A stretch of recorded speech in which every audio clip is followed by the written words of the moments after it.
What's happening, folks? Back with another reaction.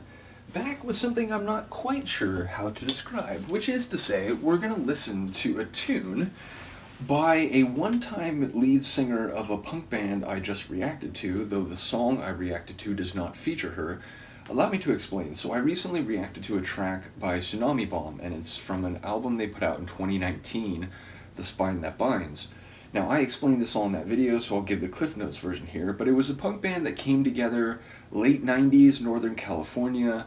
They were punk rock, but with some keyboards, and they had a slightly more varied sound than maybe a lot of punk groups. In the 90s, by the time they came onto my radar, early to mid-2000s, the lineup had changed a bit, and a singer, Emily Whitehurst, her real name, Agent M, as she was known at the time, she was the lead singer when I saw them perform, and again, I forget who they opened for. It was another band that I had bought a ticket for and was excited to see, and then Tsunami Bomb was the opener, and it really made an impression on me. I bought the album that they had put out at that time, The Definitive Act, 2004. It was good. It wasn't quite as good as like the performance that I saw. So for whatever reason, I enjoyed it, but it didn't spur me to keep following them. Now, as I would later learn, I wouldn't have been able to follow them for much longer, because about a year later, '05, they disbanded. And when they came back together, 2015 initially, for like a charity thing, and then ultimately leading to a new album in 2019, it was some of the founding members, pre-Agent M, who, came back together, and I think the lineup still changed a little bit between the initial reformulation and the album that came out in 2019.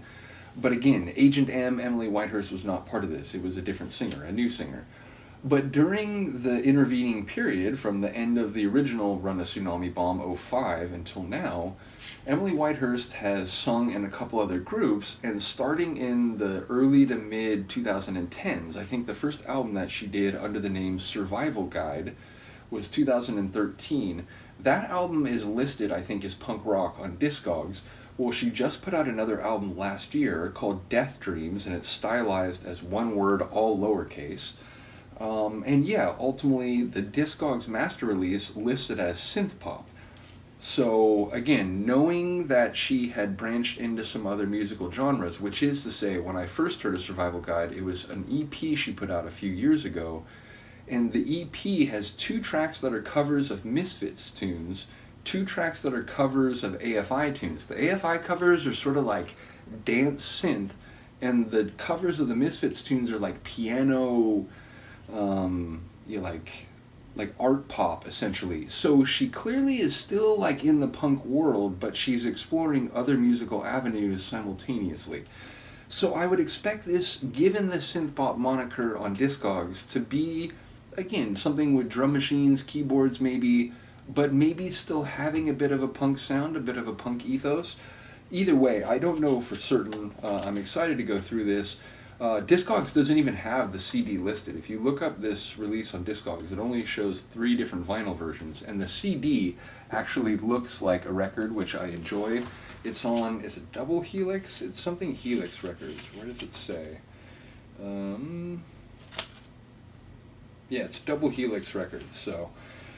in any case, let's start this. This is Emily Whitehurst as Survival Guide from her 2023 album Death Dreams, and the first track is Bad Little Seed, which, I suppose to think about that title for a minute, I wonder if there's an irony. I wonder if the idea is that, that appellation was thrown upon someone externally, but perhaps they never felt like they were that at all, and perhaps they're just endeavoring to do things their own way, and they're not trying to be a bad seed or anything like that. But if that's how others regard them, well, fine. Obviously, it may be more direct. It could be about someone who genuinely is behaving in a way that is just, from its very intent, harmful and destructive. So someone could be a very bad seed. Not sure what to expect, but let's listen. This is Bad Little Seed by Survival Guide, the first track on her 2023 album Death Dreams.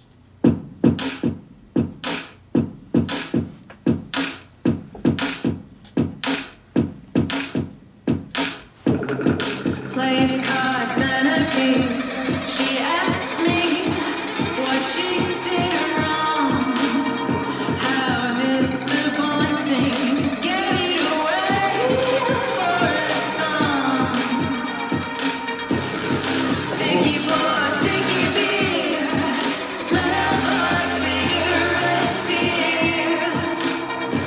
surrounded by dirty men. Do it all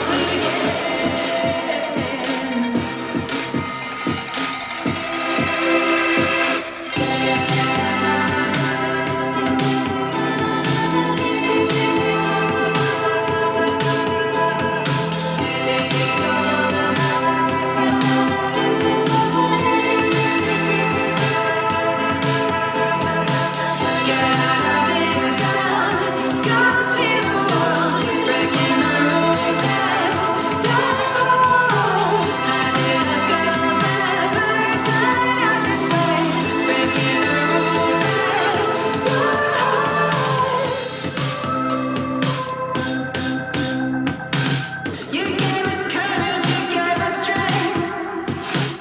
You taught us girls can do anything. We don't have to wear the white dress, standing at the altar if we don't want to now. Do you really know? Wish you kept That electrical grip. I'm on my own road where it ends up. I don't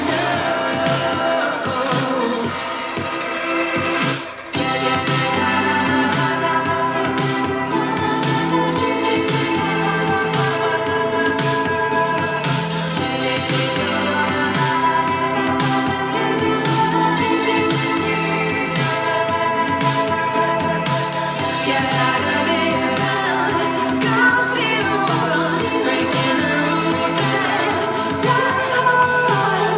How did us girls ever turn out this way? Breaking the rules and die hard.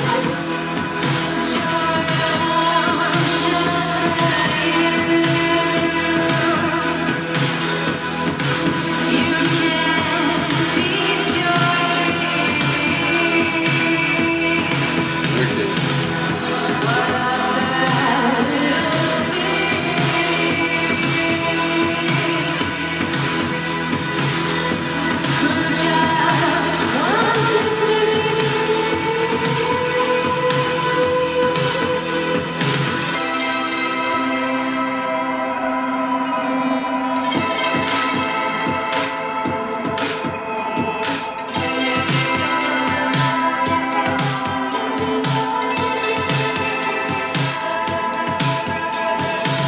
Get out of this town, go see the world, breaking the rules and die hard. How did us girls ever turn out this way?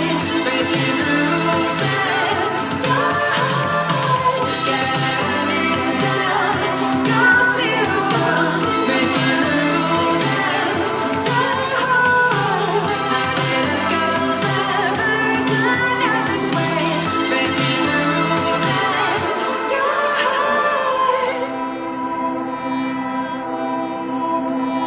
hard. That is a very cool opener and has me excited for this album. It's even more synth poppy than I thought. It a couple moments it was making me think of like dubstar, like dream pop, a phrase or a label I'm still sort of coming to understand because I've heard Cocteau Twins described in that way and dubstar, and even though there's some moments where I can, okay, like I see and I see, those are still two very different journeys. And although I'm very far back in the Cocteau Twins one, I just mean to say that it's a label that I suppose I use a bit cautiously, but given the way people have described that genre as it's come to be known, it feels like there's a bit of that here. There's an edge to it, but it's very dreamy and very floaty.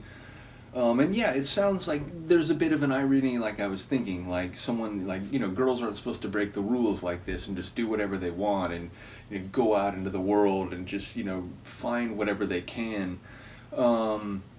But it sounds like there was a positive influence, we were taught, or like you taught us that girls can do anything and so on. So that, maybe that's, society, and then like when they actually believe it and act on that, then it's like, wait, no, you're problematic, you're asking too much, girls aren't supposed to be able to do this. So I don't know, maybe that's where the irony is. It's that they're told one thing and then when they act that way they're considered bad little seeds.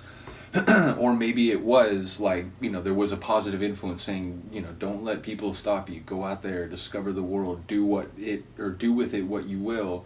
Whereas others regarded that attitude as, her being a bad little seed. Either way, I do think there's a disconnect between her and her goals and someone, whether or not that's society, whether or not that's most people, but not everybody. That felt maybe what was at play. I have to say, I literally just got this. So it doesn't look like there's a lyric sheet, because it's one of those digipacks and there's no foldout. And this is all like credits and thank yous. Maybe, I suppose, behind the disc. No, this is all the like more credits, like interns and publicists and so on. To all the amazing people. Double Helix Records, is that what they're talking about? But yeah, it's all thank yous and credits, so I don't have lyrics at hand. And ultimately, again, I feel punk rock reactions, I started actually looking at them after the reaction. But in this case, given that I just got this and it's maybe a little bit punk, but it seems like it is more overtly in the synth pop domain, I'll let it digest, I'll let it sink in, I'll keep listening, and then over time, I'll either come to hear all the lyrics clearly, or I will check any lines that I'm not sure about. But yeah, very excited for this album, and perhaps it'll be more Dubstar-esque than I was thinking. Again, knowing that she has a background as a punk singer, I don't think just in the Tsunami Bomb. I think one of the other groups that she ended up singing in was also a punk rock group. So her history is in that domain, but clearly as someone, she did a piano version of a Misfits song and a dance floor kind of version of an AFI song, so or of a couple of them. So with that in mind, I don't know quite what to expect as we go through this. Either way, the next tune will be Sour Sorrow. So we'll see what Sour Sorrow is all about. Either way, once again, shout out to the label Double Helix, shout out to the CD that looks like a record. I do enjoy that. In any case, let me know what you think. I'll see you next time. Peace.